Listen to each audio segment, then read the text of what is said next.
بسم اللہ الرحمن الرحیم۔ السلام علیکم۔ مائی نیم از اشتیاق احمد الوی۔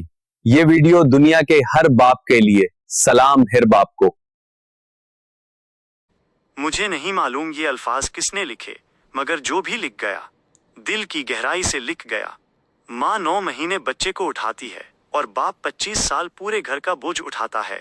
قربانیاں دونوں کی برابر ہیں، پھر بھی پتہ نہیں کیوں باپ ہمیشہ پیچھے رہ جاتا ہے۔ ماں بغیر تنخواہ کے گھر سنبھالتی ہے اور باپ اپنی پوری تنخواہ گھر پر لٹا دیتا ہے۔ محبت دونوں کرتے ہیں، مگر دنیا کو صرف ماں کی محبت دکھائی دیتی ہے، باپ کی خاموشی نہیں۔ ماں جو چاہے پکاتی ہے، باپ جو چاہے خرید کر لاتا ہے۔ محبت دونوں کی سچی، لیکن تعریف صرف ماں کی ہوتی ہے، اور باپ نہ جانے کیوں پیچھے رہ جاتے ہیں۔ جب مشکل آتی ہے، ہمارے لبوں پر سب سے پہلے ماں کا نام آتا ہے۔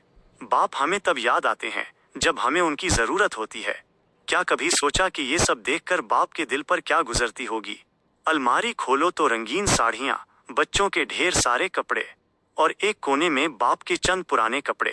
وہ اپنی ضرورتوں کو ہمیشہ سب کے پیچھے رکھ دیتا ہے۔ ماں کے پاس زیورات کا ڈبہ، اور باپ کی انگلی میں صرف وہ ایک پرانی انگوٹھی۔ پھر بھی شکایت ماں کی سنی جاتی ہے اور باپ خاموش رہ جاتا ہے۔ زندگی بھر محنت باپ کرتا ہے، اپنی خواہشیں قربان کرتا ہے، مگر پہچان دینے کی باری آئے تو وہ پھر بھی پیچھے رہ جاتا ہے۔